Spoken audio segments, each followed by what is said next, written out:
Well, good morning, everyone, dear colleagues, students, partners, friends. Welcome here and virtually to Maastricht University Campus Brussels. My name is Giacomo, and I'm a professor of European and Comparative Administrative Law at the Law Faculty of Maastricht University and also co-director of UN Campus Brussels. For those of you who might be here today for the first time, a quick introductory note just to say a couple of words about UN Campus Brussels. The campus is an interfaculty hub at the service of Maastricht University community, both researchers, students, and non-academic staff.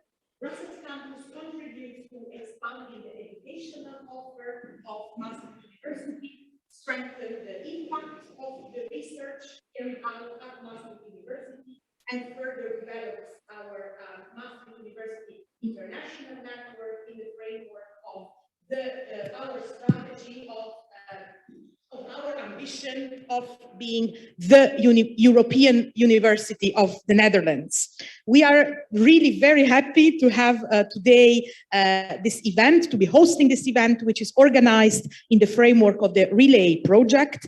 The RELAY project is an Erasmus Plus Jean Monnet project coordinated by Campus Brussels and is aimed at examining the European Commission priorities together with a wide array of stakeholders. We have had a number of events already in the framework of the RELAY project, and today's event is part of the series within the RELAY project. This event today is designed by Studio Europa Maastricht, who is a key partner in the RELAY project. Studio Europa, just a quick word of introduction. I guess probably this will come also later on during the day. Studio Europa is a Maastricht-based center of expertise for EU-related debate and research, supported by Maastricht University, the province of Limburg, and the city of Maastricht. Studio Europa aims to position Maastricht, the capital of the Limburg province of the Netherlands, as a meeting place for citizen dialogue and debate, as well as to establish a center of excellence for research on Europe and European integration. We are very happy that Studio Europa is in Brussels and at the campus today. And in particular, we want to thank our colleagues, Claire Fenwick and Annelies van Rijen, for putting together this great event. And of course, for inviting me to open the event. The discussions today will revolve around the Commission's priority of promoting our European way of life, and in particular about two key features of the European way of life: the European social model and fostering inclusive societies. Now, I've recently read a paper about the European way of life and how this concept is not so clearly defined and therefore can be interpreted in very different ways. And the authors of the paper titled the paper, Our European Way of Life, as an exercise of making an omelette, or me being Italian, a frittata, without breaking the eggs. So that's a rather complicated exercise, if you ask me. So that's the, I guess, the quest that you are embarking on today, how to make an omelette without breaking the eggs. Now, the European way of life, as we all know, is closely linked to this idea of an EU identity, also an even more difficult concept to define, probably, and the existence of, well, a shared set of values in Europe. As a lawyer, I would say that the clearest way to show the existence of a European set of values is through the notion of EU citizenship. The EU citizenship notion grants a number of rights to EU citizens and also aims to ensure a minimum level of socio-economic convergence. And it is this socio-economic dimension, if you wish, that will be spotlighted today as part of the broader notion of the EU way of life. In particular, well, if we zoom in on today's program. What we'll be discussing today is the EU social model and labor migration and how they go hand in hand. And this is something that is often overlooked. This is something that we are doing today and this year, which is a special year because it is 3 decades ago that the Maastricht Treaty was signed. National borders were lifted to ensure the free movement of workers. Workers from Europe have benefited from from the fundamental rights essentially granted by EU law, although this form of liberalization also has come with a number of strains and adverse effects, many of which also come to the news and the spotlight of media time and time again. Today we will discuss a number of these issues and challenges. In particular, we will be discussing how the EU can tackle forms of precarious employment and exploitation, integrating labor migrants more successfully into our economies, and also our social security systems. And as a cross-border worker, I can tell you that the challenges of integrating social security systems is a very real one. And also we will be discussing how removing barriers is crucial for ensuring that our society function well and that we provide fair and equal treatment for all. With the aim of bringing these various perspectives into play, we will be hearing from a number of researchers, think tanks, journalists, trade union, policymakers. And the aim of the Relay project is really to integrate academic and non-academic perspectives in the various events. In session 1, we will be focusing on insight from researchers on the topic of labor mobility, precarious employment, and social rights. In session 2, after lunch, that is not provided for the online participants, unfortunately, we will go local and zoom into the topic of labor migration and exploitation in the Netherlands with a research journalist and a representative from the Dutch Federation of Trade Unions. And finally, in session 3, we will look back at the EU level for a high-level dialogue on employment, labor mobility, and social inclusion. Thank you very much to the speakers of today on behalf of myself, Campus Brussels, and the Studio Europa organizing team for sharing your time and your expertise with us. Thank you also to all the participants who are joining us here on site and also online. And we very much encourage you, both on site and online, to join the discussion by sharing your views and asking questions. This is supposed to be a very much interactive event, so please don't be shy and share your insights and questions for the discussion. This is it from my side for the moment. Before jumping into the discussion, I will give the floor to Annelies first for some housekeeping. Thank you all very much again, and I wish you a very enriching conference here at Campus Brussels. Thank you.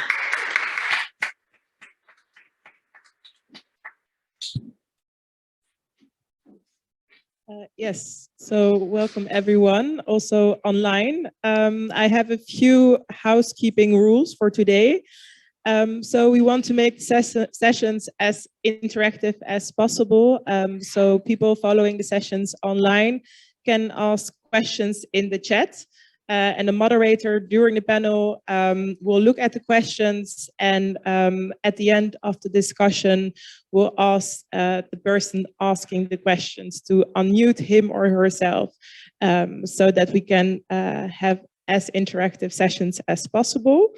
Then it's also good to know that online participants can choose panels of their liking, so you can choose to come in and out whenever you want. We know it's a very long program, but yeah, would love to have you for all 3 sessions, of course. But you can also come for the 1st and the 3rd session if you wish. So that's good to know as well. Then for the participants in the room, there will be lunch served, there will be a coffee break, and there will be drinks afterwards. And then it's good to know that pictures will be taken and this meeting will be recorded. So yeah, that's it from me. And then also for the people in the room, you can leave, come in and out via that door, which means that we cannot have people coming in and out all the time. But yeah, that's it for me. So Claire, without further ado, the floor is yours.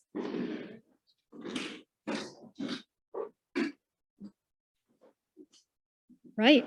Welcome everyone to our first session of the day. My name is Claire Fennick, as you've already heard, and I'm a postdoctoral researcher at Studio Europa Maastricht, where I work on labour market risk and its effect on social policy preferences. I'm here today with three amazing speakers: Anita Heindlmaier in the middle, Mattia di Salvo on the end, and Giacomo Boffi right next to me here. And I will introduce them properly in a moment. They're here with me today to discuss their various research projects that are all linked to labour mobility, labour markets, and our European social model. So thank you very much for being here with us. Look forward to hearing your presentations. The European social model is a term that you'll hear a lot of over the course of the day. And briefly, it's the idea that economic progress and social progress are inseparable. It is an example for the rest of the world of a society that is based on social justice and solidarity, where economic and social advancement take equal priority and where decent work and social protection combat poverty and social exclusion. However, there are numerous challenges to making this work, and we will discuss some of those here in this relay workshop. So that leads me on to the format of the panel. We'll have presentations from our three researchers, and after each presentation, there'll be time for questions from the audience. So if you're joining us on Zoom, please feel free to turn on your cameras because we can see you all. But if you don't want to, no problem. However, you can put your questions in the chat, as Annelies mentioned, and I will do my best to get to them while we're having our discussion. Okay, so introductions. Anita Heindlmaier is a postdoctoral researcher at the University of Salzburg, Austria. She's a part of the transnational project Rebalancing the Enlarged Single Market, which examines the rebalancing of social and economic objectives within the EU by considering three forms of atypical labour migration: marginal employment, solo self-employment, and posted work.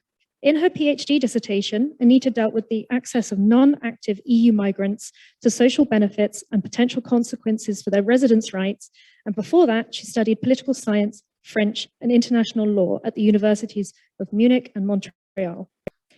Mattia di Salvo is a researcher at CEPS, a think tank here in Brussels, and working on different policy areas, among which employment, skills, and labour migration. He is also a PhD candidate at Maastricht University, researching on temporary labour migration and the evolution of European policies in the field. He has been specifically looking at policy developments regarding skills needs assessment and pre-departure training that aim at enhancing the scope of labour migration schemes and improving socio-economic outcomes for migrants. Giacomo Boffi is a PhD candidate in economics and governance of migration, jointly appointed by the Department of Economics and Leiden University College. His PhD research is conducted within the interdisciplinary focus area of citizenship, migration, and global transformations. His PhD research examines various dynamics of the integration process for migrants in Western countries. In particular, through a microeconomic approach, he addresses some of the welfare and labour market challenges faced by migrants in Western countries. Currently, he is based in Paris for collaboration with the OECD on a special chapter of the International Migration Outlook 2022. So, without further ado, I'd like to hand over to Anita to take it away with the first presentation.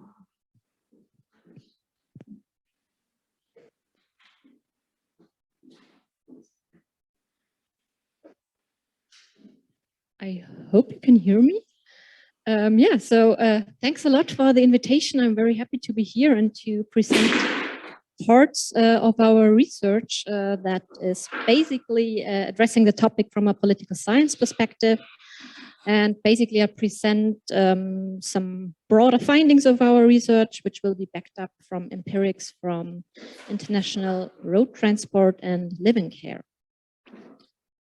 And sorry.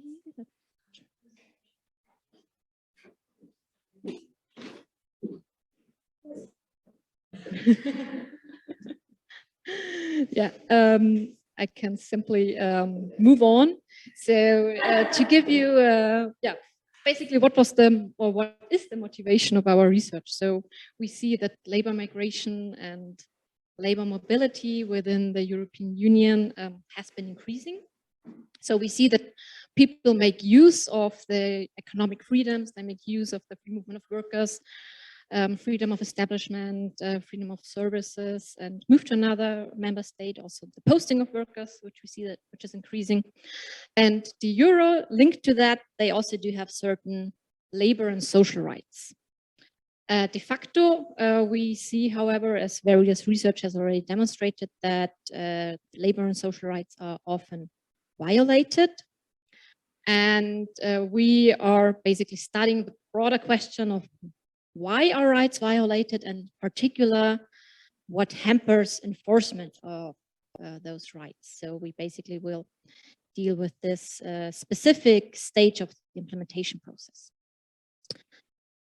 And sorry, yes, now it works. Sorry. And we do have empirics from two, as we call them, extreme sectors, the international transport and live-in care. At first sight, the two sectors do not have that much in common. I mean, transport is rather a job which is done by men, whereas care is mostly in the hands of women. Truck drivers are highly mobile, whereas live-in care is at the client's house, so in a private home. Yet they do have actually quite some similarities. And we see that, for instance, they are individually isolated, so their work is typically done individually. And we see that the working times are blurred. So whenever the people do the jobs, the time between doing the job and having some free time, it's a bit of a blurred picture. So it's a quite interesting sectors to analyze, which have also specific problems. And we did have qualitative studies of the two sectors, and we were focusing on Austria and Germany as typical countries of destination. And we were focusing on Slovenia and Poland, as we call them, as typical countries of origin or of posting, for instance. And in total, we had around 50 interviews, most of them with control authorities and with interest representation bodies in those 4 member states. And just a short overview of what the de jure working conditions would be. So for instance, in the transport sector in Austria, persons should earn at least around 10 euros per hour. And the rules were that the maximum working time was 9 hours per day. But de facto, we see that the persons only earn the minimum wage of the country that sends them. So which is way less, and that it's topped up with daily rates to get to the sum which corresponds to the Austrian collective agreement. So per month, this would be, instead of 1,700 euros, it would be around 500 euros, partly, which is topped up then with the daily rates. And we also see that there are a lot of violations of working and rest time occurring, for instance, that people drive up to 15 hours per day. And so obviously we see that there is a gap between de jure rights and de facto rights. And I'd like to highlight that there are several factors that hamper enforcement, and therefore we have this gap. And what we propose in order to think about enforcement or to assess enforcement in a nuanced way is to have an analytical framework. So building upon literature, for instance, from public administration, we use this literature which has several dimensions, which are, as we argue, very important to incorporate. So first of all, we can distinguish between police patrol and fire alarm when it comes to enforcement. So police patrol means that the state is rather an active actor. It lets execute police patrol, it lets execute controls undertaken by control bodies which check upon the working conditions of workers. So a more centralized active role. On the other hand, there may be, as it's called, fire alarm, where the state is rather a passive actor, where it rather relies upon third parties, such as typically trade unions, who set off a fire alarm and who point to several violations of rights. And so again, to highlight, we have this active and this passive roles of the state. And we argue that, or analytically, it may make sense to break down each of these factors again for willingness and capabilities. So either police patrol or fire alarm may be willing and capable to undertake their roles of enforcement. And so we arrive at this analytical framework, and there has been already a lot of literature which was dealing with several factors that hamper enforcement, which can be assigned to the different boxes that you see here. So for instance, diverse literature has already pointed to the fact that there is a lack of staff within control authorities. And so this factor can be assigned to the box up to the right. So it's a factor that hampers the capabilities of police patrol because they cannot undertake that many controls. And within the next minutes, I'd like to draw your attention to 4 further factors which have received less attention so far, but which we identified as crucial in our research. And those 4 factors are the demand for cheap work, the difficult cross-border administrative cooperation, the isolation of workers, and bogus or solo self-employment. That means the formal employment situation of those workers. So to begin with, when it comes to the factors affecting willingness of police patrol, we do have the factor of demand for cheap work. So in general, what we found in certain countries, labor market controls are not a high priority of politics. So that means that within ministries, they do signal to the control authorities that the labor market controls are not such a high priority, and that they rather consider the controls as some sort of counseling of companies.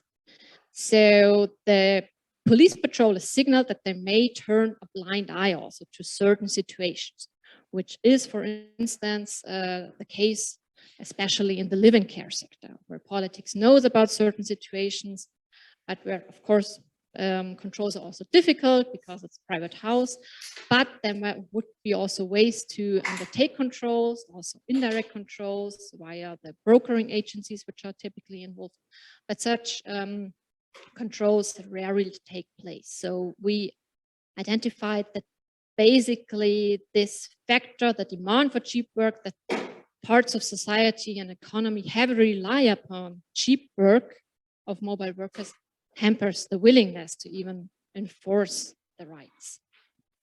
So one can also question whether the control authorities can really be considered as police patrol in that sense, or whether they are rather counseling services.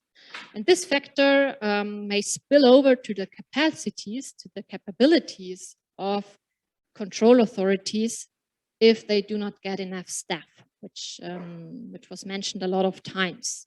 So in case it's not a high priority, personnel is not topped up, then we see that this willingness basically spills over to the capabilities of police patrol.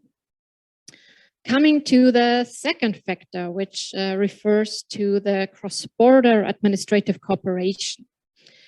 What we see here is that in practice, if a control authority checks upon the working condition of a worker, and which is specifically concerns now the posting of workers, where there's the A1 form, which basically documents that the person is socially insured in the posting country.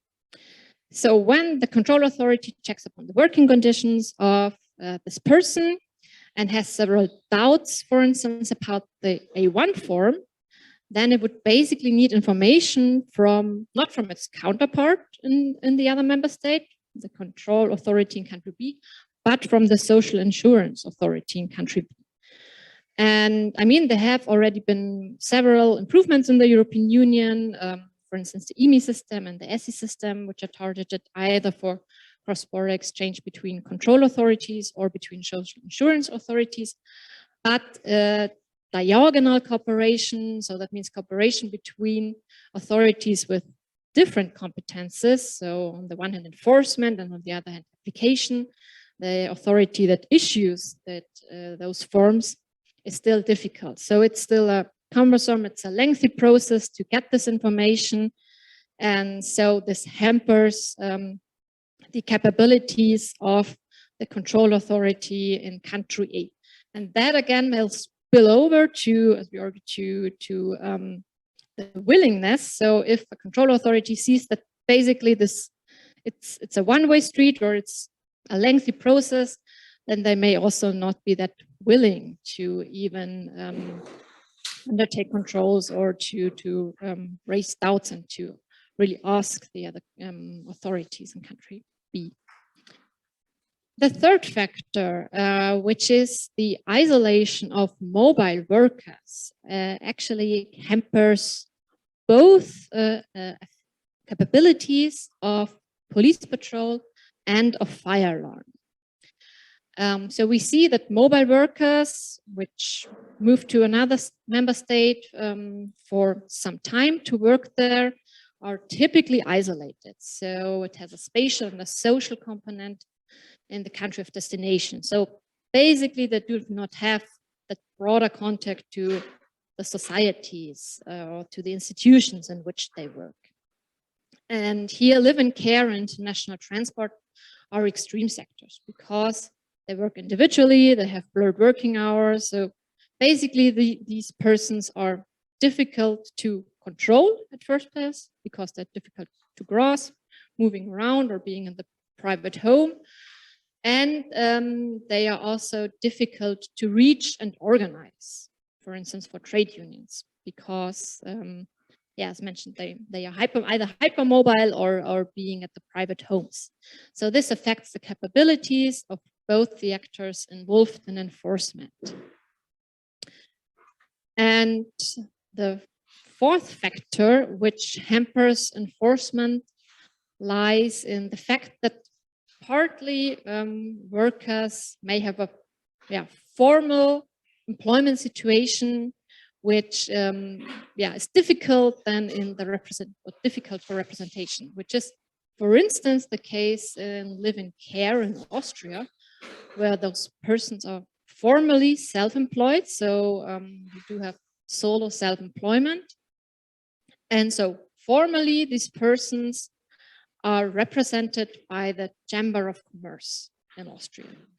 However, the Chamber of Commerce rather considers itself as the representation body for companies, bigger companies, and not for solo self-employed.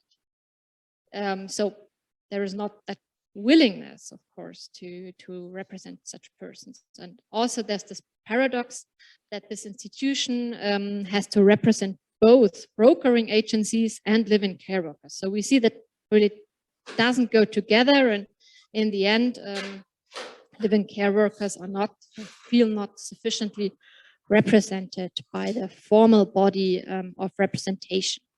So we see that such forms affect the willingness of fire alarm. And based upon these findings, we do have several recommendations. So first of all, we recommend a stronger focus on brokering agencies. So to also check upon the brokering agencies as indirect police patrol, to include them into the controls of the control authorities. At least in Austria and Germany, this is rarely taking place, but it would be possible, especially in the live-in care sector. And secondly, the cross-border cooperation between authorities with different companies with different competences should be strengthened. So I was talking about this diagonal cooperation. So such ways of diagonal cooperation should be enhanced. And thirdly, with regard to interest representation, there are already some forms. There is already a lot happening, but our recommendations rather want to highlight that this should be strengthened and should be enhanced. So mobile workers, of course, need to be empowered. So counseling services in different languages should be extended over countries, across countries, and there should also be more cross-border cooperation. Such cooperation is already taking place. But since we also identified that especially in the road transport sector, a lot of third country nationals are working in there, we also need to consider that maybe some further trade unions and some further interest representations in third countries could be involved. So basically empower mobile workers in this respect. And some further things which are also already happening, that alternative channels should further be used. So as I told you, the persons are difficult to reach. So it's easy, for instance, it's easier to organize them or to reach them via social media. And the last point, the organization of solo self-employed should be strengthened. So for instance, in Austria, there's one initiative by a trade union. So there is some room, or there is some new forms of organization targeted, which is initiated by a trade union and which target solo self-employed, because these persons are not that represented at their formal interest representation, which rather concerns the businesses. And just some seconds to conclude, or some further thoughts.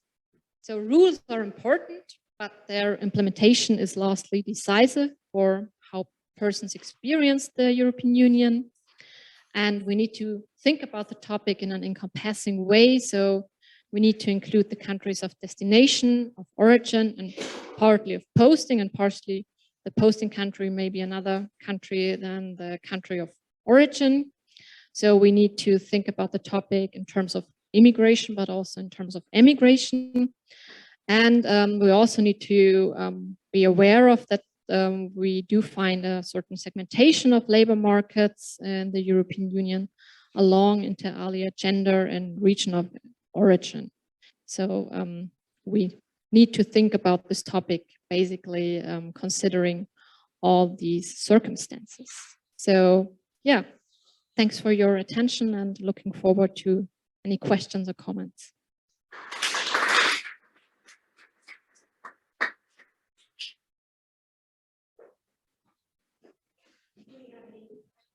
To start with, I've got one. Yeah.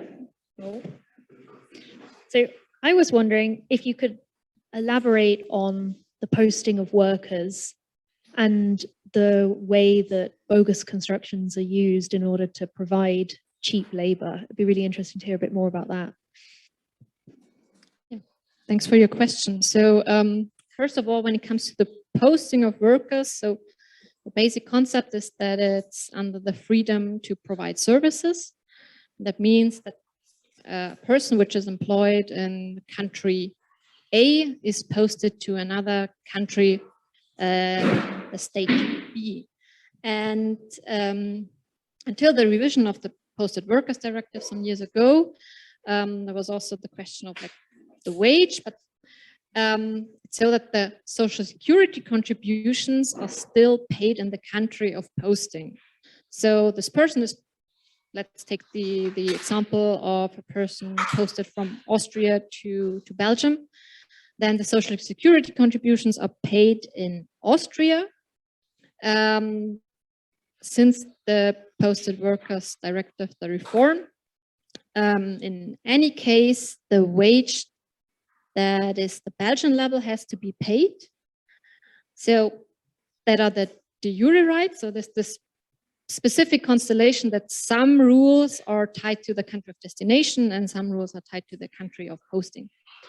And what is de facto happening is sometimes, or in several instances, is that not the wage of the country of destination is paid as a wage, but that there is a basic wage which corresponds to the wage of the posting country, which is typically lower.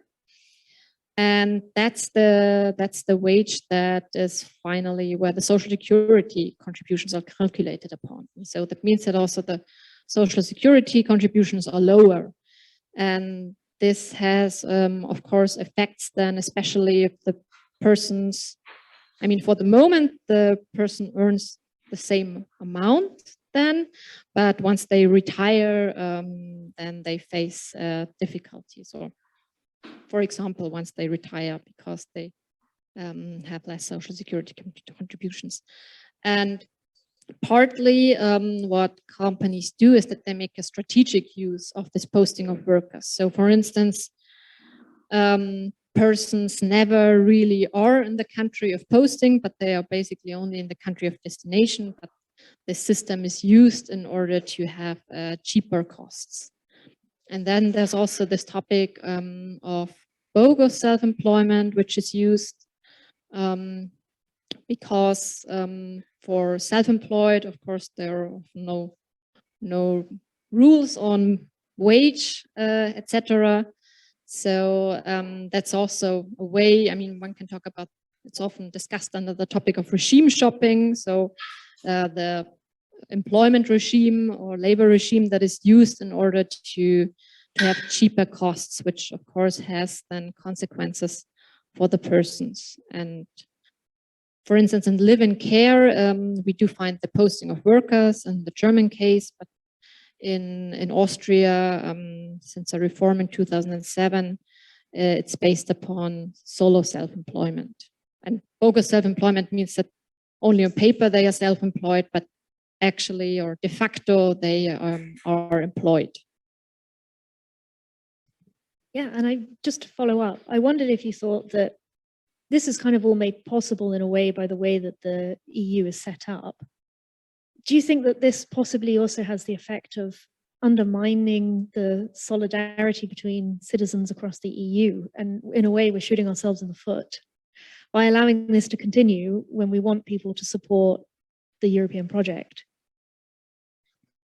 Good question. I mean, there is already also literature out there which is saying, I mean, Sharp already said that the European Union has a liberal bias. So, I mean, we do have the economic freedoms, which are the cornerstones of the European Union.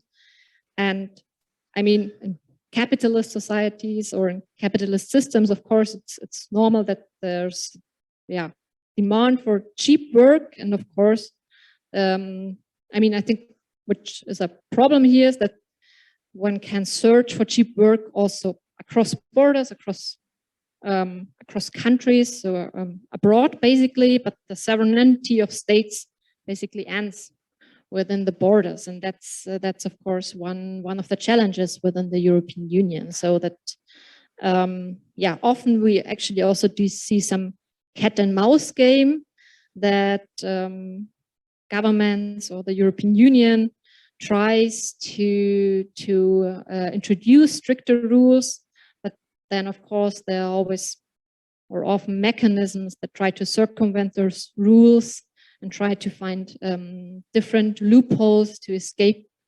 those rules.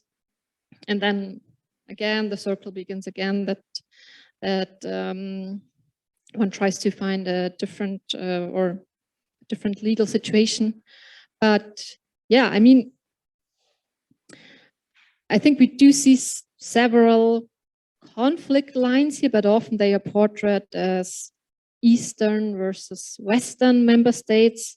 But that is not the whole picture, because we also see that, for instance, in Eastern member states, trade unions are really pushing hard for workers' rights, for instance.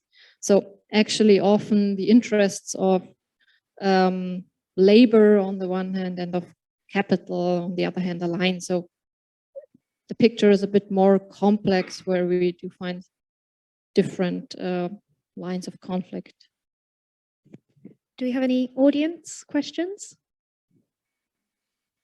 I can keep going. I wondered if you could see a greater role for trade unions in the way that they reach out to and include migrants within them. And because you said that this is a difficult to reach population, and I wonder if it might help to have them better included, to ensure, well, to try and stop the exploitation of these workers. Well, I mean, I think that trade unions are already doing a good job. And I mean, as I mentioned, it is difficult to reach those persons. And I think it's difficult because the traditional forms of trade union representation, they don't work. The traditional channels, so that the people are employed, and then there's some platform for organization. They are members of the trade unions. This does no longer display how the labor market is de facto, how it's de facto taking place. So yeah, I think what is still a challenge is to reach those persons and to really reach them. And I also do think that there's some potential. I mean, what we identified now is that the state rather seems to be a bit reluctant and rather rely upon this fire alarm. So that's basically the dimension that the member states rely upon. And that's where we need to find more ways. I mean, there are also some, in Germany, there's fair mobility centers across Germany, for instance, where the persons that work there really try to go to, for instance, the meat companies where a lot of mobile persons work, and try to inform them there, or in the road transport sector where the persons try to go to the parking lots and to talk to the persons. So, I mean, it's a lot more effort, of course, but yeah, I also think that basically in order to improve the situation, I think that the trade unions are the actors that will have to push that forward. We've got a question in the chat, and then I'll go to Alvaro. Peter has asked a question. I'm wondering, Peter, are you able to unmute yourself? Because if you can, then you should be able to ask the question and we'll hear you. Yes, can you hear me?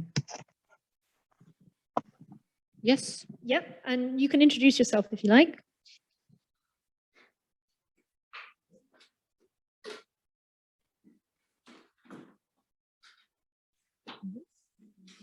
Oh, it's muted again.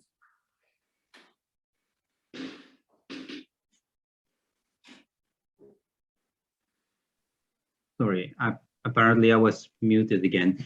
So I work for Precarious Europa, which is a network of non-governmental organizations across Europe, not only European Union. And one of our areas of work is migration, but also services to people, including care services, for example.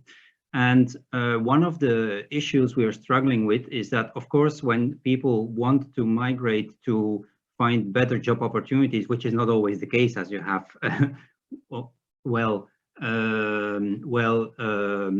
presented.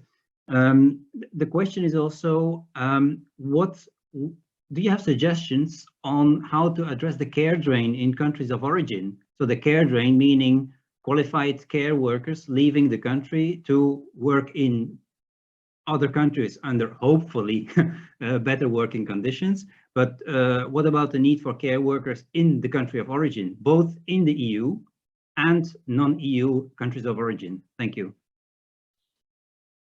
Yeah, thank you, Peter. Very good point. I mean, that's actually what we do see. That's what I wanted to point to also on my last slide is that, I mean, we often discuss about this topic from from a countries of destination perspective, but we also need to keep in mind that there's a lack of workers in the countries of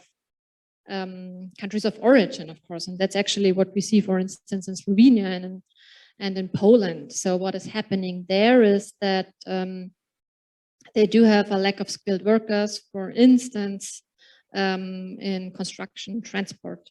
I mean, the health sector and care is also a great sector where we see that. So what they do, what we see is that they open the labor markets, or they make it easier for the persons from, in that case, countries they have close ties with. So, for instance, in the case of Slovenia, that's the Western countries from the Western Balkans. So they have bilateral agreements, for instance, with Bosnia and Herzegovina or Serbia. So in order to get some people from those countries to Slovenia to do the jobs there, because the persons who used to do the jobs in Slovenia went to, for instance, Austria and Germany. And of course, this topic is then now this, I mean, we do have a discussion of lack of workers in that case, Austria and Germany. We do have a discussion of lack of skilled workers in Slovenia. And finally, we do have a discussion about lack of skilled workers in, for instance, Bosnia and Herzegovina. And I mean, we really do see this labor market chain, or in this case, care chain, which is then also, of course, a female care chain. So I mean, we can either, I mean, what will happen next is probably that the countries, if the situation won't change, is that the countries like Bosnia and Herzegovina will play the game again, so that they in the end may open their markets, that they will try to find other persons who will do that job, of course, with as long as there is some socioeconomic heterogeneity, there will probably always be ways where persons have, of course, and then also an incentive to emigrate to other countries. But in the end, I mean, I think you also had a good point that there's always the hope for better job conditions, but in the end, the persons realize, of course, that this is not the case. And we could, for instance, also, I mean, I think in several countries, in several Eastern European countries, we did some analysis on the discussion in the media, whether there is more of a positive discussion about such topics or negative discussion. And we were actually quite surprised that the topic, for instance, in Poland, still had a very positive connotation. So it was more about the opportunities that free movement provides, but it was not that much about this brain drain, for instance, or about the problems that for the labor market and also for an aging society, of course, that we have then in the end. But we do see in some other countries, for instance, Romania, where a lot of people emigrated, that also the governments are trying to get the people back. And I mean, we also do see some discussions at the EU level going on that have to be, I mean, I had some reference on that. Christoph Roth has a very interesting article on that, where we see that there is a discussion about some compensating at the EU level for those countries where a lot of people emigrated.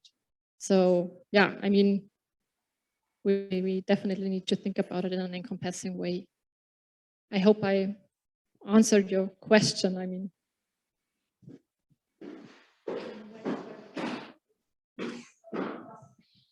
thanks a lot. My name is Álvaro Leart. I'm a postdoctoral researcher as well at Studio Europa. And I would like to just follow up on what you said about the trade unions, because I wonder whether the ways in which trade unions are currently organized is fundamentally a bad fit for precisely fighting for, you know, rights at the European level, right? Because we have a sort of mismatch between European market and the national organization of labor. So I wonder whether you imagine different ways of trade union organization that could be more helpful precisely in fighting in this sense, because I mean, we will have later someone from the European Trade Union Confederation, but in my own research, I can also already see that there's certain competition between trade unions in Germany and in Poland, right? And their representation at the European level has these tensions that is a national representation of trade unions. So, you know, whether we need, you know, some sort of more transnationally integrated trade union. Yeah, thanks. Yeah, thank you. Sounds very interesting, and yeah, good point. I mean, actually, I think the best way would, of course, to have some transnational, at least cooperations, where there's really established channels. But as it is now, the persons are neither formally part of the trade union of the country of origin or posting, neither of the trade union of the country of destination.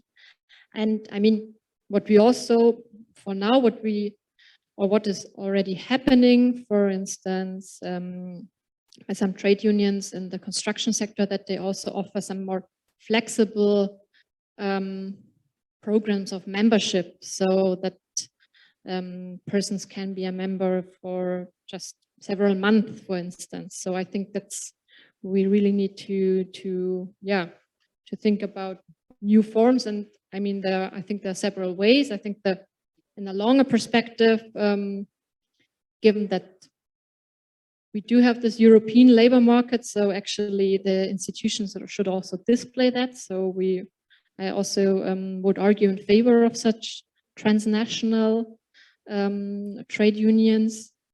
But I think for the moment, I think what can also be done is to have those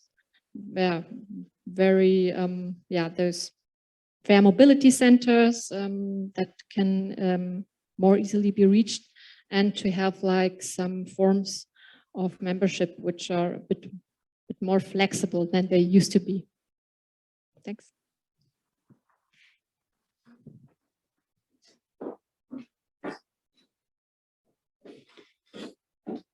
We can hand over now to our second presentation.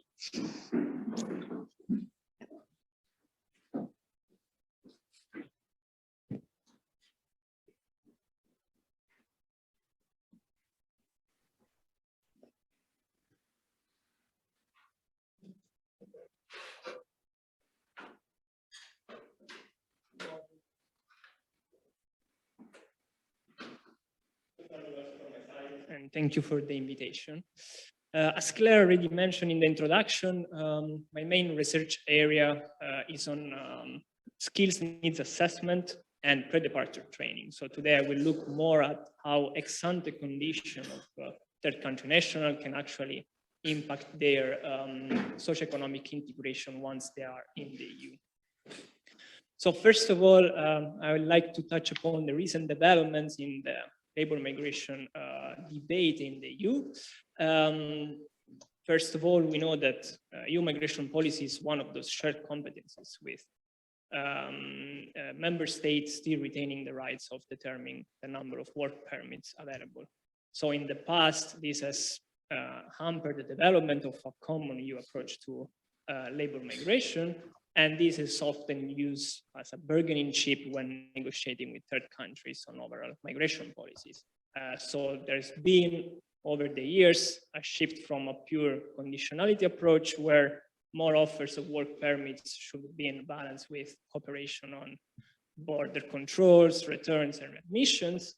But in recent years, we see an acknowledgement from European institutions of failure of past initiatives in developing labor migration to the EU, especially with the launch of this pilot project in September 17, and with the fitness check of the European Commission on the state of labor migration to the EU.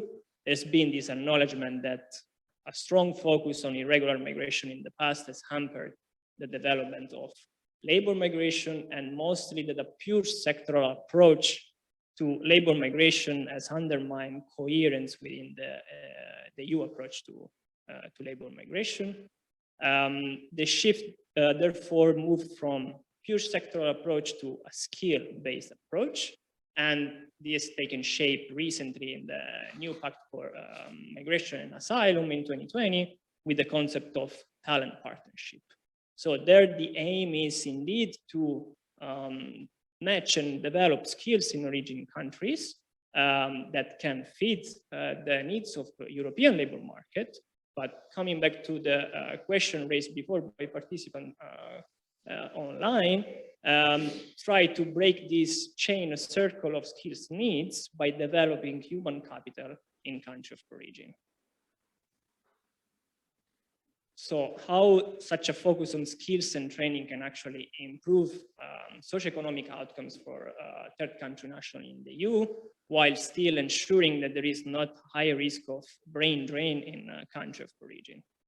So the main idea behind the talent partnership is to follow the global skills partnership model, which has been proposed already back in 2015.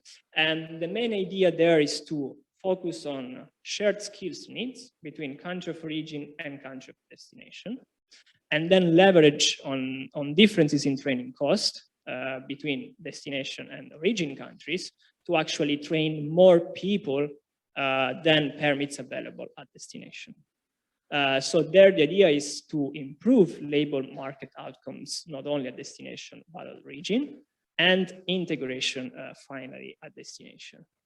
So in the picture I reported here, the approach proposed is the one of a dual track training system, where all participants in country of origin will go through the same technical training, where country of destination subsidize this training also with technological transfer.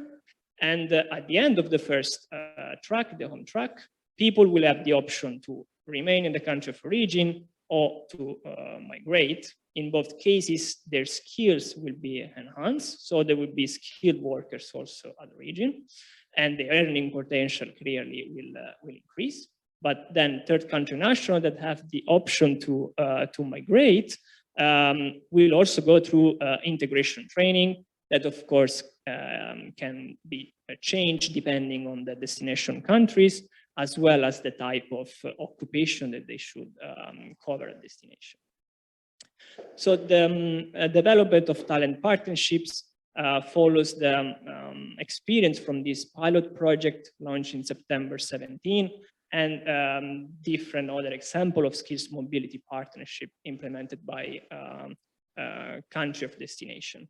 There are different transition mechanisms to enhance outcomes of third country national in the EU. And there are key inputs in this project that have been implemented to indeed improve socioeconomic condition of third country national in the EU. Clearly, the main one is an ex-ante needs assessment in country of origin and destination, and definition of pre-departure training in country of origin. This is possible only through public-private partnership throughout all the stages of the project, so not only in the pre-departure stage, and of course with tool of skills intelligence.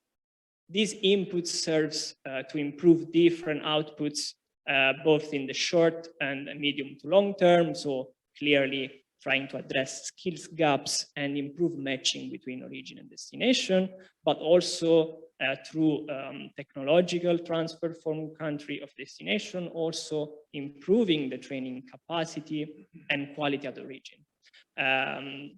As you can see, different inputs serves different outputs, and there are more short and medium to long-term impact for final outcomes of socioeconomic integration of migrants. First of all, the most important one is to lower uncertainties and fulfill expectation of the different stakeholders involved. So this is not only from the side of migrants, that they know they will find an occupation and a vacancy that fits their profile and their skills, and that they leverage for their career development, but also for companies. They know that they will find a profile that fits their needs, and also they know that they will find it in time, because this project through public-private partnership support the private sectors also navigating through the international hiring procedures. In the medium to long term, there are also other mechanisms between, for instance, recognition of prior learning and the use of micro-credential in increasing in the medium to long term in employability of workers and also their skills level. So as I said before, this is not only important for workers that arrive in the country of destination, but also for people that are trained in country of origin. So the idea behind is that throughout an ongoing investment in this approach, the overall level of skills in country of origin can be increased. What is important to stress is that the element of skills intelligence is important not only in the field of labor migration, but also to increase resilience of all workers in labor markets overall. So the focus on skills in recent European policy development is much broader, as shown with the European skills agenda, and goes to touch on the key concept of up and reskilling of the workforce to be able to have more resilience of workers in the future to face sudden changes in labor market condition and requirements. What a key element is, of course, the twin transition, so both the digital and transition to a greener economy, that we require an ongoing effort from workers to up and reskill their knowledge. In this respect, the use of micro-credential is therefore important, not only for third country national to recognize their competencies and skills developed through informal learning, for instance, but also for European citizens that need to prove all their learning outcomes throughout their careers. Here I report some example from the new Europa's platform that aim at indeed improve skills matching, development, and also the portability of competencies across countries. And I want to focus mostly on the youth skills profile tool for third country national. This is a tool that helps refugees and third country national in general in the EU to get personalized advice on the steps to take to improve the integration in labor market. So it's a multilingual tool that migrants can use together with the support of NGOs as well as other stakeholders in the field. And while this was thought only for migrants in the EU, as mentioned in the description, this tool is available for anyone to use. So one idea is also to carry out similar activities in country of origin and complement those information that are provided during the pre-departure orientation that can therefore enforce third country national in terms of knowledge on rights, working condition and destination, risk of exploitation. There are already examples, notably from Germany, which is for sure at the forefront of cooperation with country of origin, on center established in different third countries to indeed provide this kind of information to people interested in working in the EU. Finally, I would like to conclude with some more medium to long term implication for opportunities to broaden the scopes of labor migration schemes through up and reskilling. So as I said at the beginning, the idea, the new approach from the EU policy perspective is not only to enhance labor migration, but to actually increase human capital through up and reskilling. But this is not only limited to human capital at origin, but also in European countries. The twin transition will impact all sectors of the economy, and since these are global trends, will affect all labor markets. So there will be actually room for cooperation between country of origin and destination in up and reskilling workers, especially in those sectors that are relevant across several dimensions. So a contribution in terms of emission, and that employs significant share of population in origin countries. Agriculture and construction are, for instance, two key sectors along all these dimensions, and are also sectors that are face high risk of exploitation and undocumented worker in the EU. So the idea there is to provide trainings that could include a mix of technical skills directed to sustainability of production, and of course soft skills that in the medium to long term can actually improve condition of workers and also their level of independence in the labor market in the EU. So here finally I report some example of international cooperation directed in improving training and threat system in origin countries. Again, Germany, I provide here example from Germany, is one of the European countries more involved in this type of activities. And as you can see, training are always aimed to improve, let's say, skills and also understanding of emerging skills needs driven by global trend. So of course, the greening of the economy and digitalization are always present, and sectors that are, let's say, touched by this project are usually agriculture, construction, where there are, as I said before, a significant share of low to medium skills worker, but also it's important to remember that in several third countries, the significant role of informal learning, which therefore hamper in the medium to long term the integration of will-be migrants in European labor market. Thank you very much.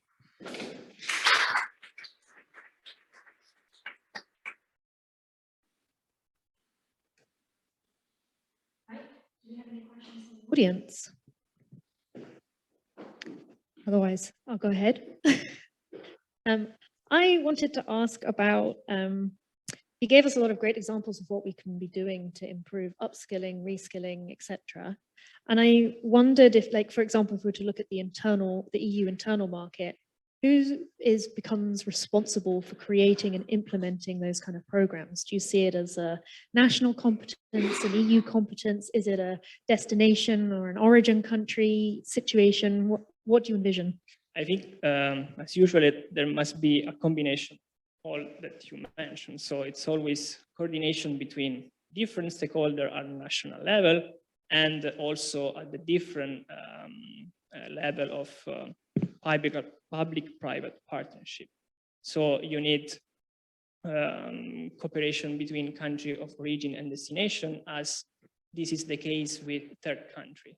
So differences between intra-EU mobility or migration from third countries from this perspective is not that significant, I would say. And do you think if we were to do this more intensively, we would actually be able to really improve the resilience of our labor markets in the face of crises? Yeah.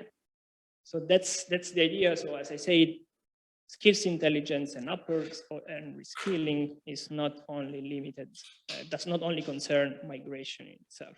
So from research on labor employability and the world of work, what is clear is that will be increasingly difficult to foresee changes and emerging skills needs. So it's important to invest overall in lifelong learning and those skills that will allow workers to move across sectors and industries, as well as to take more risks, so entrepreneurial risks overall. So yeah. Yeah, and I see a real difficulty here is, as we talked earlier about reaching the right populations. How do you get people to retrain or upskill or reach the people that need it? So again, through investment in cooperation with relevant stakeholders at all the different levels. So I mean also at the local level and of course the European level. So as you've seen, there are different tools now, online tools to provide workers with enough information on what are the career paths available depending on their prior education, their experience already in the labor market, and of course with the skills that they already have. Any questions from the audience? Do you have any questions? Our panelists can also, if you don't, it's fine.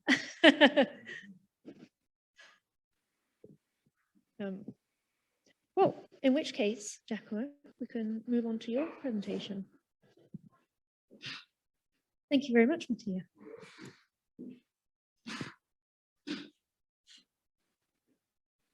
Waiting for the lights to appear and then I'll move on.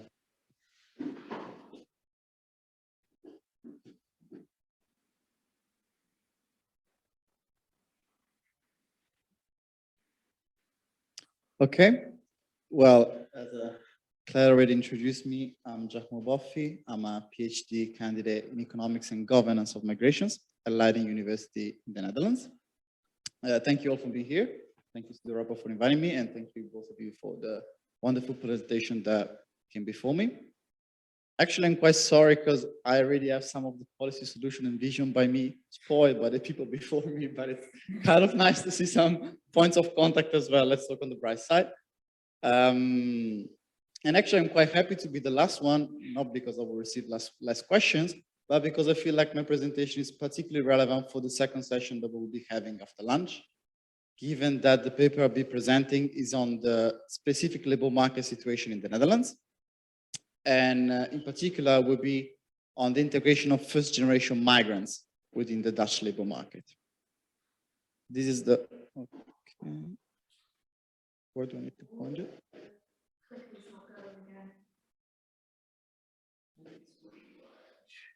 That could be because of my, you want maybe exchange seats?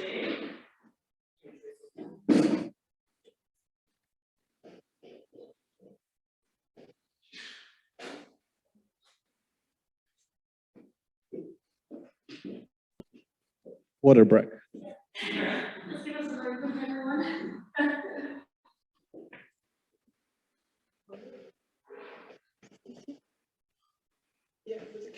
Okay, yeah, I can do it. Now it works. Yeah. So quickly about a little overview of my research. I think the titles of the papers I'm writing in my dissertation are more explanatory of a little summary. So as you can see, I'm focusing mostly through a microeconomic approach on the integration that follows migration, so not really on the push and pull factors. I'm focusing on Western Europe most of the times, or in general on developed countries. And I'm focusing on the labor market and welfare dimensions most of the times. The paper I'm going to present today is the first paper that I wrote as part of my dissertation. It's called Temporary Employment of First Generation Migrants in the Netherlands. So we're going to be seeing the local labor market in the Netherlands and what are the outcomes for first generation migrants in the country.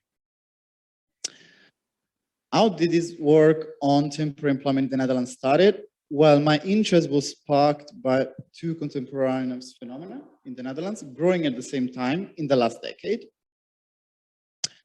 First of all, a rising flexibilization, which means a less stringent employment protection legislation.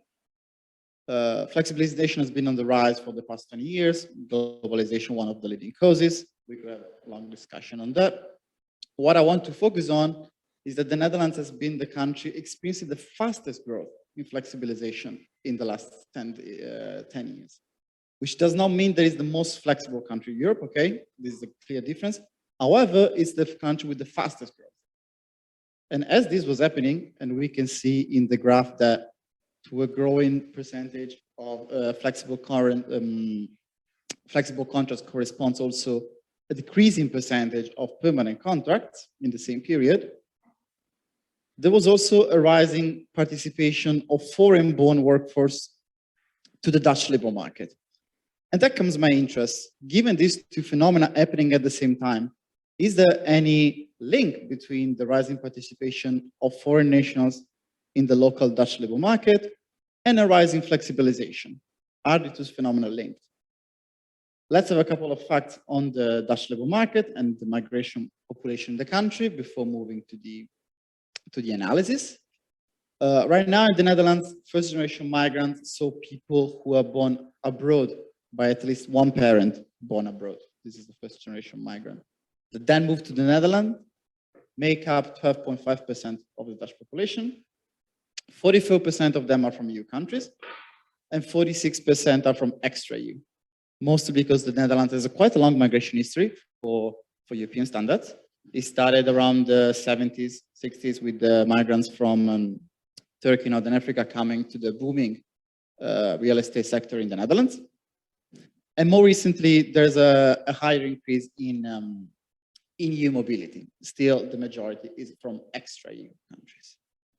You can see also in the second point on the slide that the net migration rate a couple of years ago was higher in the Netherlands than in the rest of Europe, which means that is not a phenomena settled in the past, but it's a phenomena, the migration trends that keep going on and on to these days.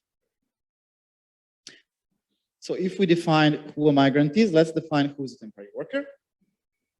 I want to stress the fact that a flexible worker is not the same as a temporary worker. What does it mean? A flexible worker might be somebody with a temporary contract, okay? Or might also be somebody with a permanent contract, but with flexible hours. The focus of my work will be on temporary workers. So I will not be focusing on permanent workers with flexible hours, okay? Because I want to be checking whether first generation migrants become more temporary workers than Dutch nationals and not whether they work less or more hours. What kind of temporary workers exist in the Netherlands? Another point to remember is that the European definition is not really uniform. So it is the case that European countries categorize flexibilization and temporary jobs in different ways, which sometimes creates a bit of mismatches. The definition is going to be used and going to be taken from the CDS, okay, in the Netherlands.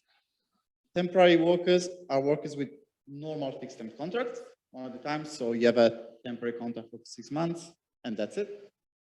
They may also be on-call workers, so temporary workers with a fixed contracts and non-fixed hours. So you have a contract for 6 months, but each week you are receiving a different schedule. And then you have workers for temporary agency or third-party workers. So you're temporary employed to an agency, and the agency gives you weekly your commission, what to say. I'll be focusing then on the group on the left of the slide, okay, on temporary workers. All three the categories.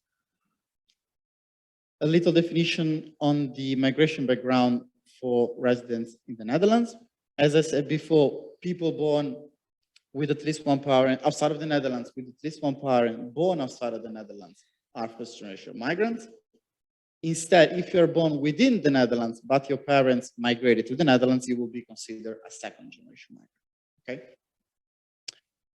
A bit on the migration background, because there is only one possible distinction, unfortunately, within the data that I'm going to use. And it's also the only distinction that the administrative data allow.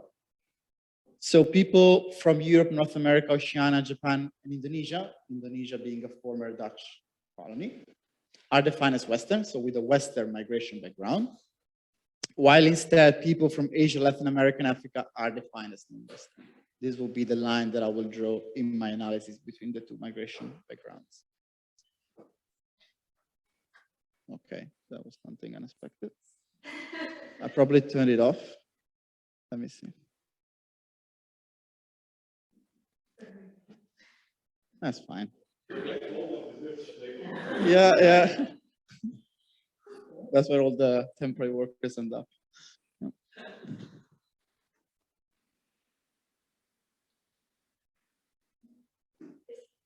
I think I might have pressed something. Oh no, okay, we got it. It's back. A little bit on the literature before to the real analysis. Also, I know that maybe this is not an audience of only economists, so I will try to keep it a bit more policy oriented, because I think it would be of high interest for you. Why do we care about the precarious position of temporary workers? Because in general, temporary workers are of a higher risk of social exclusion. If you suppose that temporary work is a good preference for young people who want to keep flexibility and maybe relocate again in the future. However, for all the workers, so people maybe in the 40s, in the 50s, ending up in a temporary contract could be kind of a trap, because then it's very difficult to move to a permanent contract. And it's going to be more likely, on average, that you're going to become unemployed and rely a higher percentage of the times on social security. So it's also quite a concern for public budget decisions. It's already been seen in the literature on the Dutch labor market that non-Western migrants are the ethnic group suffering the highest level of job transitionality, so the most frequent switches from one job to another. And unfortunately, they're not only disadvantaged with regards to the number of jobs they have, but also with the quality of jobs they have. They're the ones with the highest number of mismatches between skills and jobs, which was also previously anticipated by my colleagues over here. They're the ones also with the least amount of working hours and with the lowest amount of work. So it's quite a disadvantaged position overall in the Dutch labor market. What are the possible factors influencing this disadvantaged position for non-Western migrants? Education outside of the Netherlands, because we often saw in the literature that obtaining a non-Dutch degree, and most importantly, a non-European degree, will lead you to missing recognition of your skills within the Dutch labor market. Another mediating factor might be, of course, language problems, because if you don't speak Dutch, it could be the case that some jobs will not be accessible to you in the Netherlands, obviously. A third factor that might be playing a role could be the lack of contacts with locals, what the literature calls inter-ethnic contacts. So if you maybe have a lack only with your own community, but not with the locals, you might be missing on several opportunities to work within the Netherlands and also to better integrate within the Netherlands. These are the three factors that I'm going to consider as mediating factor for the position of first-generation migrants in the Netherlands. That's the research question I already kind of anticipated before, but let's straight it out. So my idea is to check whether first-generation migrants are more likely to be temporarily employed than Dutch natives. And as a kind of a sub-question, I'm going to be looking at education, language proficiency, and social contacts as possible factors mediating, influencing, impacting this position. A little bit on the data that I'm using. It's a quantitative study from survey data. The survey I'm using is a Dutch-based survey, so it's only concerned with the population in the Netherlands, and Dutch-speaking population, also big other point to keep in mind. It's a survey that is administered every year by the Lease Panel Center, and it's a longitudinal survey. So it's important to know that the same people are tried to be followed every year for as long as they remain in the survey, okay? And that's what gives the advantage of following people over time, is that, of course, you can see their labor market trajectory across time. Only people in the working age are considered by my analysis, because of course I want to see whether they are employed or not. In the survey, they report the last type of employment, because it's an essential information for me. And of course, they must have a minimum of Dutch language proficiency to answer the survey. I want to stress this point because it's important to remember that probably I will not be covering all the migrants moving to the Netherlands. Because if you just move to the Netherlands, you don't have Dutch proficiency, I highly doubt that you're going to be answering my survey. What I'm going to end up with is with a sample of more than 32,000 observations, from 22,000 individuals, covering a period of 12 years, so from 2008 to 2019, before the pandemic, because that's another big disruption, from more than 5,000 households. Let's see the representativity on the sample I have. We have first-generation migrants making up 7% of the sample, which is a bit lower than the 12.9 we saw in the previous slide for the society, real society. Why is that the case? First of all, we're missing, as I said, probably the migrants who do not speak Dutch at all. And also we're missing migrants who are not active in the labor market, okay? Given that I care only about the people reporting their labor market position, and given that migrants are on average less active than natives in the labor market, because maybe they're housewives, because maybe they just moved, because maybe they have a big household. The first generation migrants active are going to be lower as a percentage than the native Dutch active. However, the representativity across ethnicities is quite correct, also as what we saw before in the real Dutch society, with 40% of the migrants in my sample having a Western background and 60% of those in my sample not having a non-Western background. I focus on first generation migrants. Why I do not consider second generation? It's quite easy to understand that second generation migrants will have different integration dynamics with respect to the first generation. First of all, because they will be born in the Netherlands, so most likely they will receive a Dutch education. Their language problems were going to be greatly reduced compared to the one of their parents. And it's also most likely they're going to have a higher and stronger network within the Netherlands compared to their parents. The methodology, let's keep it simple. I'm going to use just a probabilistic approach. Yeah, just pretend it's fancy, but it's not. And on the left, I'm just going to, let's say, the probability of ending up with a temporary employment contract, okay, which can take value 1 if you have it, or 0 if not. And on the right side of the equation, we have all the factors that can play. It's really not that difficult. We just have the migration background, MB. We have the demographic characteristics, I don't know, gender, age, all of these grouped under X, it's a vector. Then we have the profession, P, the sector, because if I don't control for profession and sector, I end up estimating the probability of working in a sector and not the probability of having a contract, okay? Which might be a kind of a disturbing factor. And then the last 3 specifications are for the 3 mediators that I want to check for, okay?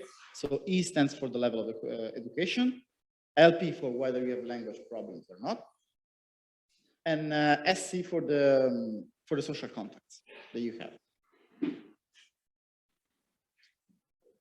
Let's go to the results. Having a migration background increases indeed the chances of being temporarily employed in the Netherlands.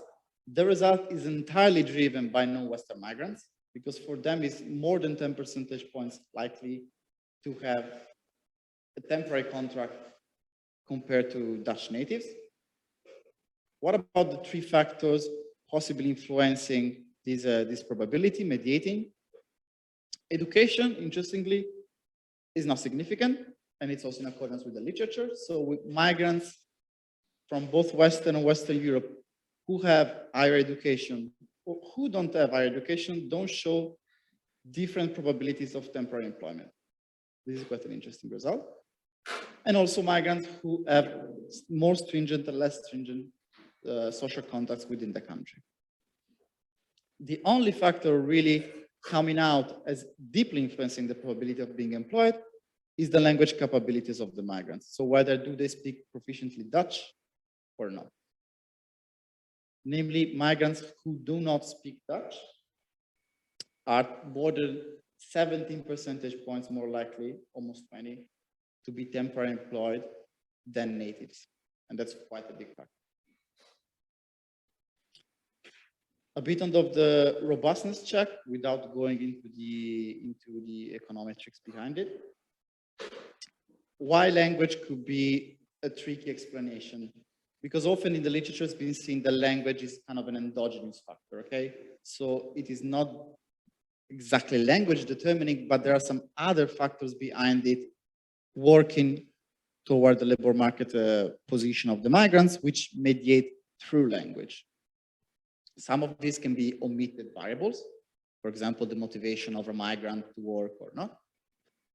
There can be, for example, also reverse causality, because if you have a permanent job, then you have, of course, much more of an incentive to learn Dutch, and it's not the other way around, as I would like to know. And also there might be some measurement error, because in my survey, I noticed there is also a quite sizable percentage of Dutch native individuals reporting they have language problems. It's around 11%. However, it must be noted that, of course, the self-report of a Dutch person saying it has language problems is definitely different from a migrant having language problems. Okay, while a migrant has objective language barriers, maybe the person with the language problems, so to say, in the Netherlands simply fails to understand complicated text or difficult kind of situations, okay? While for a migrant, is basic understanding that is really lacking. How do I check this? I use a technique that allows to define the effect of language problems only for the migrants who did not speak Dutch during childhood. So for those who actually arriving in the Netherlands, never speaking Dutch before, should lead to language problems, okay? And I can show you the figure of the results with the robust over here. Let's just focus on the little red circle. You can see that the results are robust still, and that people with language problems, even with the new estimation technique, still present language problems. Actually, their probability of being temporarily employed is higher with the new estimation technique. So the results should be robust and should be, and endogeneity to some extent should be excluded. Before concluding, we can make some further remarks. Not yet on the policy, but on two possible factors that I've not been able to take into account in my analysis. One obviously is discrimination, ethnic discrimination, which we know plays a role also in the Dutch labor market. It has been already seen in the literature that two people with the same CV, but just a non-Western sounding name like Mohammed and I don't know, Dutch sounding name, I don't know, right? Have very different labor market outcomes, even though the CV is exactly the same. Okay, so we can possibly expect that discrimination is playing a role. Of course, given the Manita survey data, it's very difficult to quantify discrimination. Okay, nobody's going to reply, yes, I'm discriminating against migrants, or yes, I'm suffering discrimination, and how can you scientifically check that? Of course. However, how can we account for discrimination? If we suppose that my analysis is correctly taking into account profession, sector, language, education, all the demographic characteristics, then of course part of the effects that we saw remaining, the sort of ethnic penalty for non-Western migrants, could be interpreted to some extent as part of the discrimination. So it's impossible to check exactly for it, but it's possible to say that there is discrimination probably playing. A second point that I could not fully check is whether migrants have preferences for temporary jobs. Two possible explanations: that migrants are young, so they actually want to become temporary employed. So my analysis is totally fine, but it's not a problem to be temporary employed because you just will be changing jobs more swiftly, and then you will end up in a permanent job later in the future.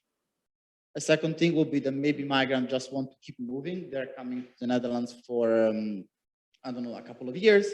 I don't have temporary migrants. This is an important thing. Maybe they're coming to the Netherlands for a couple of years and then they want to move again. So they prefer to have a temporary job. Unfortunately, questions on the succession of temporary jobs are in my data only from 2016. So I cannot check for a long period of time the career trajectory of people, because ideally what I would like to do, and I will probably do in a later stage of my PhD research, is to check whether over 10 years people end up in a loophole of temporary contracts, so temporary, and then you end up in social exclusion most likely, or whether these work as a trampoline, of course, to permanent occupation.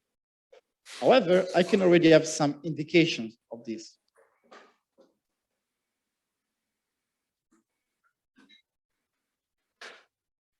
So these are the three ethnic groups: Dutch, Western background, and non-Western background individuals. These are not the same people followed over time. So it's different cohorts. This must be remarked, because otherwise I will need to follow the same people for 40 years, which is definitely not doable. However, you can see that migrants, Western and non-Western, start with a share of individuals in temporary jobs around 80% when they are 25. Okay, so there is apparently no bigger ethnic penalty when you're 25 if you're non-Western. Very interesting, Dutch individuals do not have this penalty at the beginning. And more interesting is that Western migrants gain the same labor market status of Dutch natives around 45. You can see that the line of Western migrants and the line of Dutch individuals collide. So more or less they have the same probability of being temporarily employed over time. However, no Western migrants keep a permanent gap even in the late cohorts. So migrants who are 65 never have the same probability of Dutch individuals to be temporarily employed. What if they like maybe to have to be temporarily employed? Well, this is not really the case. Unfortunately, there is the banner above, but the title of the figure will be career satisfaction across the ethnic groups. You can see that non-Western backgrounds, remember the one that are most of the times temporarily employed, are also the one with the lowest level of career satisfaction. So it's difficult to argue that you really like to be temporary if then you have low career satisfaction. Finally, people who also have a temporary job are the one with the least career satisfaction. So temporary jobs are not only least rewarding, but they're also less appealing. What are then, as a last point, the possible policy implications we may derive to solve this kind of mismatch between temporary jobs and permanent jobs? Well, first of all, will be to reach a higher level of uniformity between the employment protection legislation for permanent jobs and the one for temporary jobs.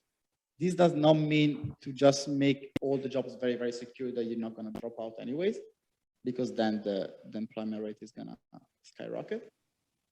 However, the Netherlands has a huge mismatch between the protection for permanent jobs, which is very, very strict, and the protection for temporary jobs, which is very, very lax. Okay, and that's why employers generally switch permanent jobs for temporary jobs, because they can employ more people, they can hire them more easily, and therefore a huge gap between the two levels of security in the two labor market position created. Reducing this gap will be crucial in one direction or the other, but still will be crucial to reach more uniformity. Second, given that we saw there are language problems, it will be kind of obvious to enhance language problems, probably also already in the origin country, as we were saying before, to ensure that the switch to the Dutch labor market is kind of swift for migrants, especially if you're going to end up working in sectors as hospitality, catering, which are heavily concentrated with migrants and which makes a higher use of the Dutch language. Last point will be an improved foreign degree recognition. Why? Because if we see the migrants, whether do have a higher education or not, do not really perform differently in the Netherlands, it's a problem. We want people who actually have the skills to be checked for the skills that they have already in the origin country, and then to have these skills spendable in the Netherlands. Not that these skills becomes kind of useless once they have moved here. So to conclude, we saw that non-Western migrants are the group suffering the most in the Netherlands in the sense of a temporary probability of a job.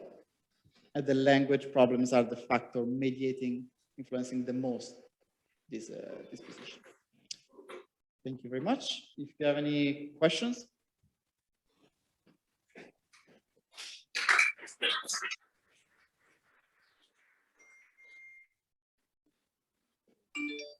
Yeah, does anyone in the room have some questions? Yeah, Alvaro, I'll bring you the microphone.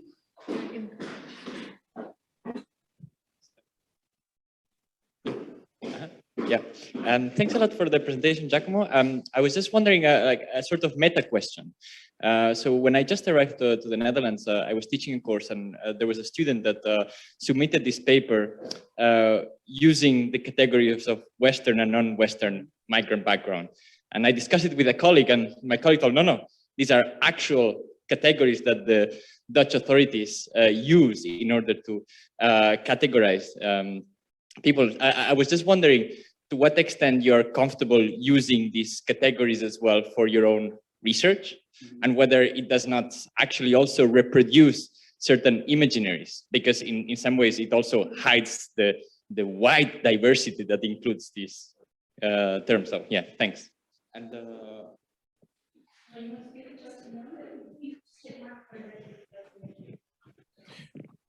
okay, well, it's a very, very good point. It's also not the first time that this point has been raised. Actually, from the very early stages of my research, it was one of the first points being raised upon this paper. Yeah, these are categories made by the CBS and then adopted by all the surveys that deal with CBS data in the Netherlands.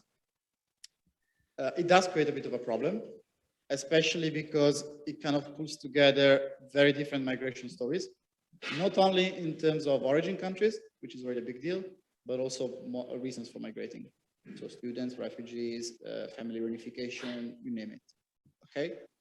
If then we talk about origin, the situation doesn't get any better, because in the non-Western classification, we have people that may go from Latin America to Africa to China, which have completely different migration histories. And this is not a problem only for the non-Western migrants.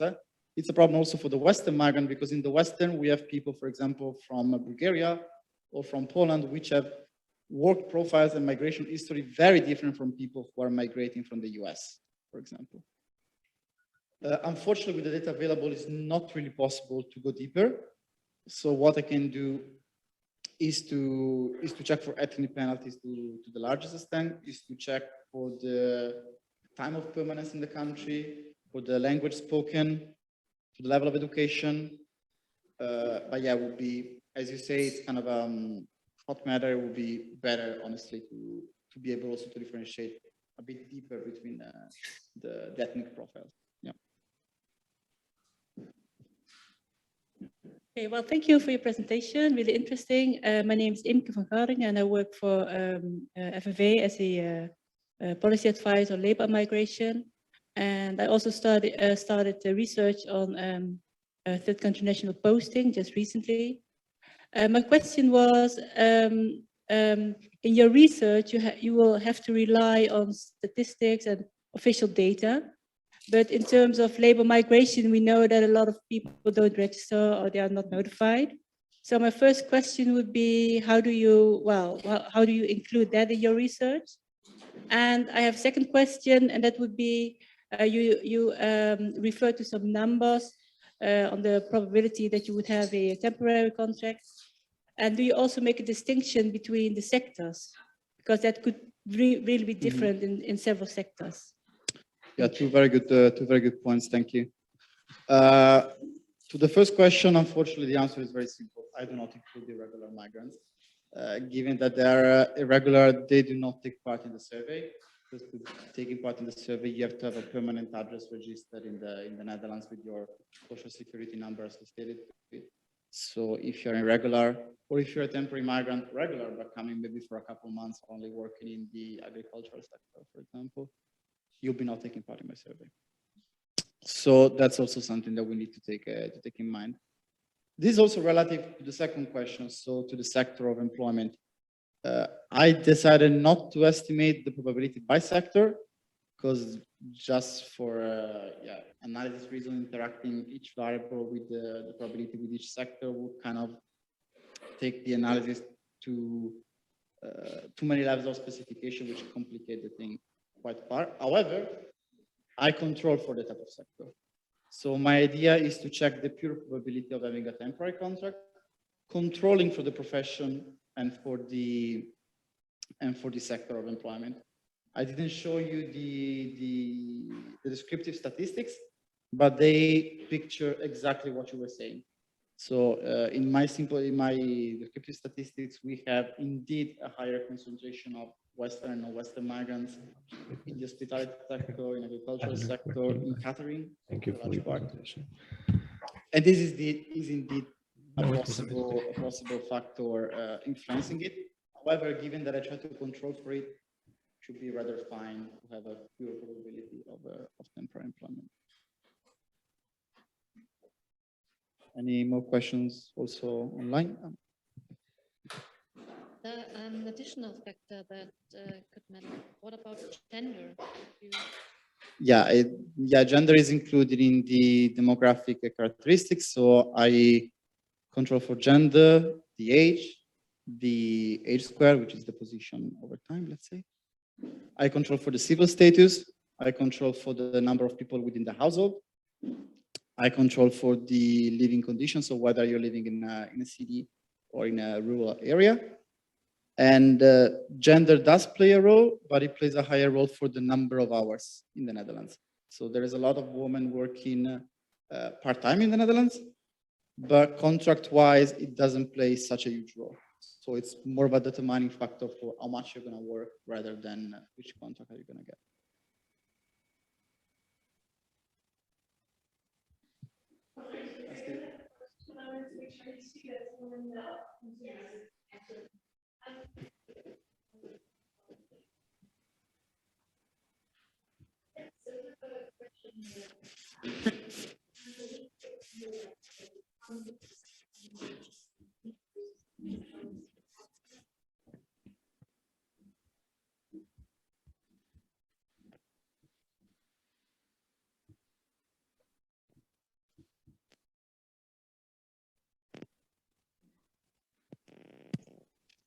I'm reading it, so if you want, I can just also reply to the.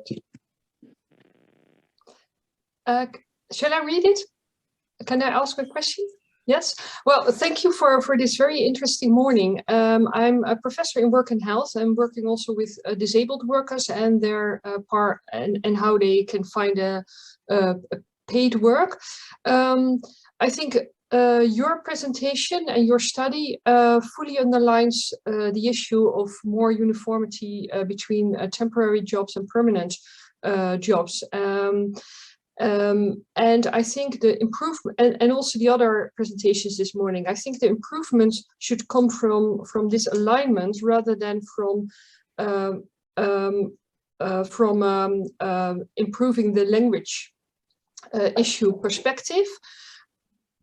Even because otherwise there will always be vulnerable groups in the labor market, and otherwise the disabled workers end up with a precarious work. So I think the language problem is an issue from a productivity, from an economic perspective of the country economics. So people can be more productive if they speak better the local language.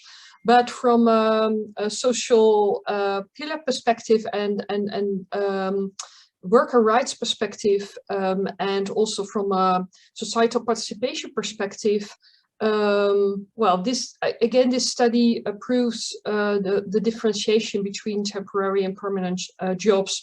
Particularly, I like your graph over the lifespan, that it continues to have these disparities. Thank you. Well, thank you very much. It's quite a good consideration also to remark that if we solve the problem, so to say, for one group, that doesn't mean the problem will be solved for all groups. So if we suppose that then migrant will migrate with perfect Dutch C2 level when they move to the Netherlands, then of course, unfortunately, the market will automatically find another group which will fill the more fragile positions. So yeah, the measures should definitely be complementary. One possible thing would be limit the duration of successive temporary contracts, which was 3 years some years ago. Now within 2 years. However, there are still several legal loopholes through employment, for example, through temporary agencies, that the jobs can be extended. So my idea to check whether it happens over time. So that could be complementary. So increasing the possibility for people coming from abroad to fully express their human potential once in the country, but not in this way to preclude access to the same positions to individuals in the country. Because otherwise we tackle one issue, social insecurity comes up from another point of view. So that is a very good point. Also feel free to reach out later to just discuss more extensively. Yeah, are there any more questions in the room or on Zoom? I think I've got. I would like to add a small point, because now the emphasis is very much on the permanent employment and having a permanent income, but temporary employment also comes with a reduction in support in case of sickness, absence, and also developing skills, going to professional training, that kind of things. So the temporary employment comes with wider disadvantages from a social perspective. But thank you very much for this, for your very elaborate study. All that you mentioned, so insecurity from a health point of view, revenues over time, reliance on the welfare state, unfortunately, they all come together in temporary employment. Yes. Yeah, and maybe I'd just like to ask, have you thought about whether or not your research in the Netherlands is generalizable to any of the rest of the EU? Because otherwise my paper will not be published. So, and yeah, I've been looking, for example, at the inflation in different countries, not different migration history, but by different situations. And there have been some research matter, and also there were like migrants. And it seems like employment is also one of the channels through which, let's say, most market is. However, let's not in an area of discussion about migration, which has received a lot of attention. The issues often have been studied quite separately. Usually, when you focus on migrants, where do they work in the sector, or how long do they work? The country they receive and the position less explained, but I suspect that especially in countries which are experiencing the same rate of growth in flexible position and the same labor participation of the market.